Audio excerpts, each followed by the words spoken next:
Hey guys, welcome to the Daily Word Bible Study, a book by book, chapter by chapter, verse by verse study of the entire Bible.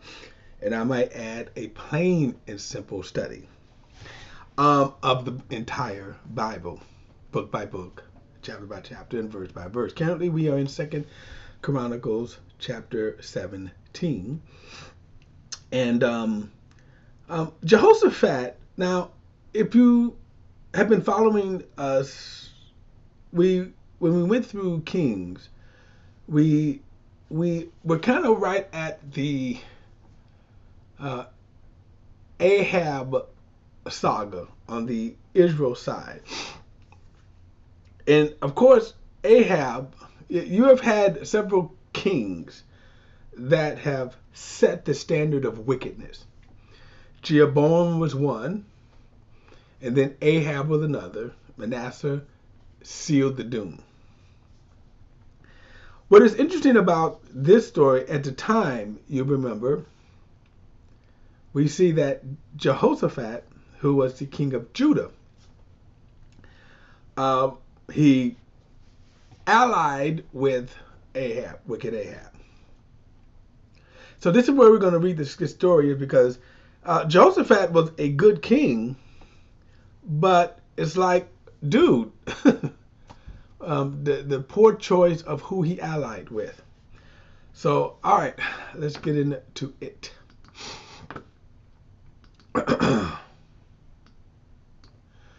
All right, chapter 17, verse 1. His son Jehoshaphat became king in his place, and he strengthened himself against Israel.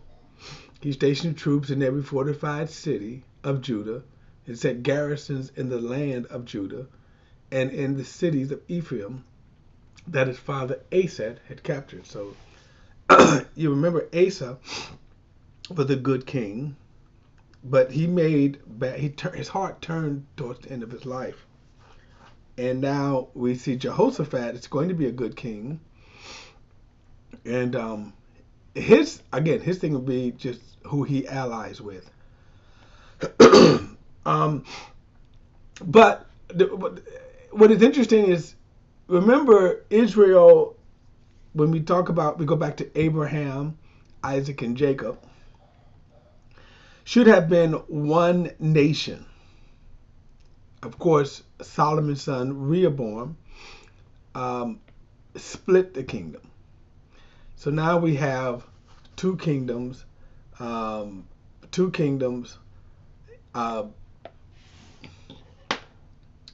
under really one God. Okay, the split was by God's design, in that you see that because of Solomon's sin, God said he would tear the kingdom. And this would go on all the way into the Babylonian exile. Now we see that Jehoshaphat, the good kings, whenever there was a good king, you see just what he's doing here, fortifying Judah itself. Judah was smaller in population, smaller in landmass, but stronger spiritually. And as a result, actually became stronger kind of as a nation. Verse 3. Now the Lord was with Jehoshaphat because he walked in the former ways of his father David. He did not seek the Baals, but sought the God of his father and walked by his commandments, not according to the practices of Israel. Spiritually speaking, Israel was a contrast for the most part. And Judah had, at least for the most part, good kings. Verse 5, so the Lord established a kingdom in his hand. Then all of Judah brought him tribute, and he had riches and honor and abundance. His mind rejoiced in the Lord's way, and he again removed the high places and asked repose from Judah. Now, again, what is amazing is that the fact that they were present. Think about this. In every generation, someone started erecting these pagan symbols, pagan places of worship. Verse 7, in the third year of his reign, Jehoshaphat sent his officials to Ben-Hail, Obadiah, Zechariah, Nathaniel and Micah to teach in the city of Judah. Now, right here, this is, I'm going to say, the key to Jehoshaphat's success. Teaching the people. And notice, he sent these people to teach them. Verse 8, the Levites with them were Shemaiah, Nathaniel, Zebediah, Asaiah, Shemarath, I know that butchering, Jehonadab, Adonijah, Tobijah, and Adoniah, the priests, Elamiah and Jehoram were with these Levites. Again, I know I'm butchering the pronunciation of these names. They taught throughout Judah, having the book of the Lord's instructions with them. They went throughout the towns of Judah and taught the people. Now, again, this right here, if any pastor is listening, that's the key in God's eyes. Okay, not just having a big church. The largest church in America, in God's eyes, is not great, because the question is, what are they being taught? Think about that. What are they being taught? Verse 10, the terror of the Lord was on all the kingdoms of the land and surrounding Judah, so they didn't fight against Jehoshaphat. Some of the Philistines also brought gifts and silvers as tribute to Jehoshaphat, and the Arabs brought him flock, 7,700 rams, 7,700 male goats. Jehoshaphat grew stronger and stronger. He built fortresses and stored cities in Judah, and he carried out great works in the towns of Judah. He had fighting men, brave warriors in Jerusalem. These are their numbers to the ancestral families. For Judah, the commanders of 1,000. So Abner, the commander of 300,000 brave warriors with him. Next to him, Jehonadan, the commander of 280,000 with him. Next to him was Amasiah, son of Zerchitri, the volunteer of the Lord, and 200,000 brave soldiers with him. From Benjamin, Eliab, the brave soldiers, 200,000 with him, armed, bow shields. Next to him, Jehoshaphat, and 180,000 with him equipped for war. These were the ones who served the king, besides those he stationed in fortified cities throughout Judah. So, if you remember in Kings, we only saw that Jehoshaphat visited Ahab. Now we're getting Jehoshaphat's side or point of view. Chapter 18, verse 1. Now Jehoshaphat had riches and honor and abundance, and he made an alliance with Ahab through marriage. Then after some years he went down to visit Ahab in Samaria. Ahab sacrificed many sheep and cattle for him and for the people who were with him. Then he persuaded him to march up to Ramoth Gilead. For Israel's king Ahab asked Judah's king Jehoshaphat, will you go up to Ramoth Gilead? He replied to him, I am as you are, my people as your people. We will be with you in battle. But Jehoshaphat said to the king of Israel, first, please ask what the Lord's will is. Now, many problems with this. So on the one hand, it's right? The problem is that, if we will see, Jehoshaphat is not going to listen to him. In other words, why did you ask if you didn't listen? But the other problem is allying with a wicked person. In other words, you're asking the wrong thing. Okay? Verse 5, to the king of Israel gathered the prophets, 400 men, and asked them, should we go up to Ramoth Gilead for war, or should we refrain? Should I refrain? They replied, march up, and God will hand it over to the king. Now, these were false prophets. Okay? But Jehoshaphat asked, is there a prophet of Yahweh here anymore? Let us ask him. So shouldn't that have been a sign to Jehoshaphat? In other words, what am I involved in here, and who am I involved with? Verse 7, the king of Israel said to Jehoshaphat, there is still one man who can ask Yahweh, but I hate him because he never prophesies good about me, but only disaster. He is Micaiah, son of Elam. Elam. The king shouldn't say that, Jehoshaphat replied. Really? That's all you have to say? So this is already not going good for Jehoshaphat. So the king of Israel called an officer and said, hurry and get Micaiah, son of Imli. Now, the king of Israel and the king of Jehoshaphat, king of Jehoshaphat of Judah, now, the king of Israel and King Jehoshaphat of Judah, clothed in royal attire, were each sitting on his own throne. And they were sitting at the threshing floor at the entrance of the Samaritan gates. Now, you remember the gates of the city were sometimes where the men met, chewed the fat, also took care of city business. He said, and all the prophets were prophesying in front of them. And Zedekiah, son of Cheniah, made iron horns and said, this is what the Lord says, you will gore the Arameans with these until they are finished off. And all the prophets were prophesying the same thing. March up to Ramoth Gilead and succeed, for the Lord were handed over to the king.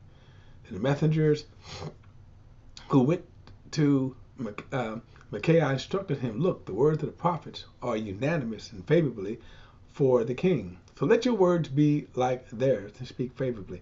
Now, in this obviously could be a lot of messages here. Okay, there could be a lot of messages here. Who you think, even today, there are a lot of. I'm so tempted to get into this, but I won't. But there are a lot of ministers who are going a particular way politically, and if you speak out against that political angle, you get ostracized. All right.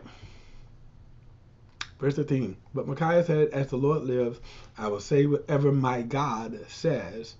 So he went to the king, and the king asked him, Micaiah, should we go up to Ramoth Gilead for war, or should I refrain? Micaiah said, march up and succeed, for they will be handed over to you. Now, I kind of imagine that the way he said it, probably flippantly, yeah, whatever, go up, But the king said to him, how many times must I make you swear not to tell me anything but truth in the name of Yahweh?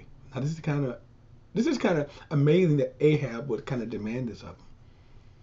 Now, all of his other prophets have been prophesying all these false things. And then when Micaiah flippantly said that, he said, no, tell me the truth with the Lord.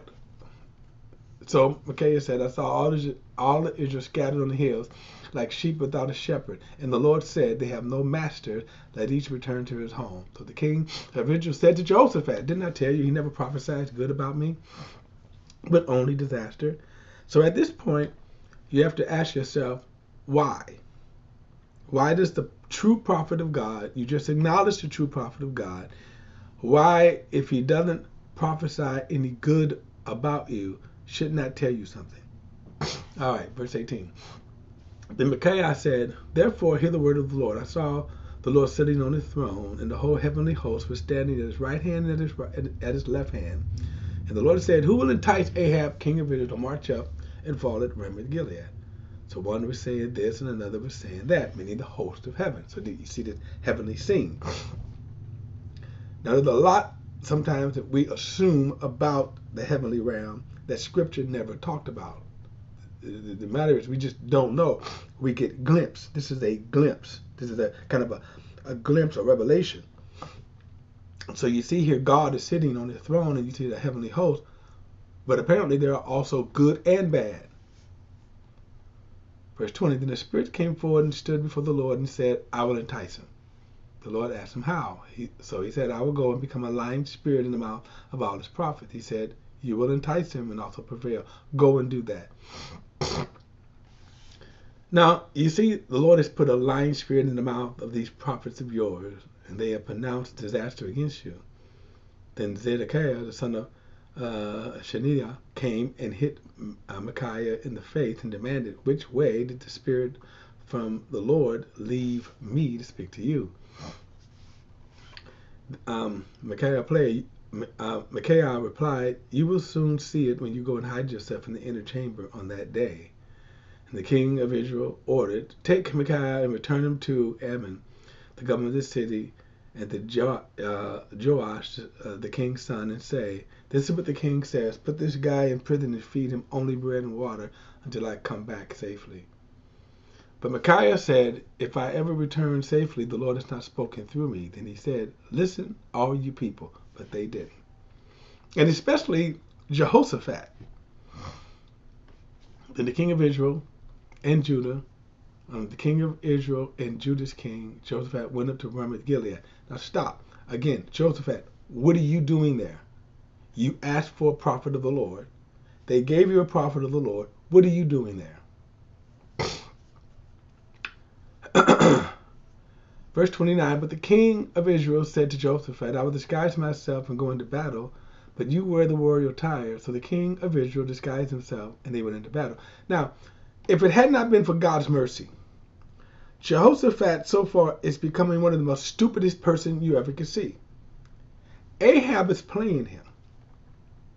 So why do you think Ahab is disguising himself but telling Jehoshaphat, "Hey, you put on the royal attire"? Because the people, when they see the royal attire, will focus their attention on him. And Jehoshaphat is falling for this. Now, verse 30, now the king of Aram had ordered his chariot commanders, "Do not fight with anyone small or great except for the king of Israel." How would they know the king of Israel? By what he was wearing. And when the chariot commanders saw Jehoshaphat, they shouted, "He must be the king of Israel." So they turned to attack him, but Jehoshaphat cried out, and the Lord helped him, and God drew them away from him. And when the chariot commanders saw that he was not the king of Israel, they turned back from pursuing him. But a man drew a bow without taking special aim and struck the king of Israel through his joints of his armor. So he said to his chariot, "Turn around and take me out of battle, for I am badly wounded." And the battle raged throughout that day, and the king of Israel propped himself up in his chariot, facing the Arameans until evening, and then he died at sunset. Now, I guess another greatest thing here would be how merciful God is. Okay? How merciful God is, because despite how foolish Jehoshaphat was, when he cried out to the Lord, God still helped him. So I think that in our foolishness, and I could say I have been plenty of foolish. Plenty. But God has been merciful. Chapter 19, verse 1. Jehoshaphat, king of Judah, returned to his home in Jerusalem. Then Jehu, son of Hananiah the seer, went out to confront him and said to Jehoshaphat, "Do you help the wicked and love those that hate the Lord? Because of this, the Lord's wrath is upon you. However, some good is found in you, for you have removed the Asherah pole from the land and have decided to seek God." So he does get rebuked. And God does tell him that, hey, guess what? You were foolish but for helping the wicked. But thank God for his mercy, that God had mercy on him. Jehoshaphat lived in Jerusalem, and once again he went out among the people from Beersheba to the hill country of Ephraim and brought them back to Yahweh. And this is the good that is in him, despite his foolish acts and decisions to ally with the wicked king. He appointed judges in all fortified cities in of the land of Judah, city by city. Then he said to the judges, "Consider what you're doing, for you're not to judge for man, but for the Lord who is with you in the in the matter of judgment. And now may the terror of the Lord be upon you. Watch what you do, for there is no injustice or impartiality or taking bribes with the Lord our God." Jehoshaphat also appointed in Jerusalem some of the Levites, the priests, and some of the heads of the Israel families for deciding the Lord's will and for settling disputes of the residents of Jerusalem. He commanded them, saying, "In the fear of the Lord, with the integrity and with the whole heart, you ought to do the following. For every dispute that comes to you from your brother who dwell in your cities, whether it regards difference of blood guilt, law, commandments, statutes, judgments.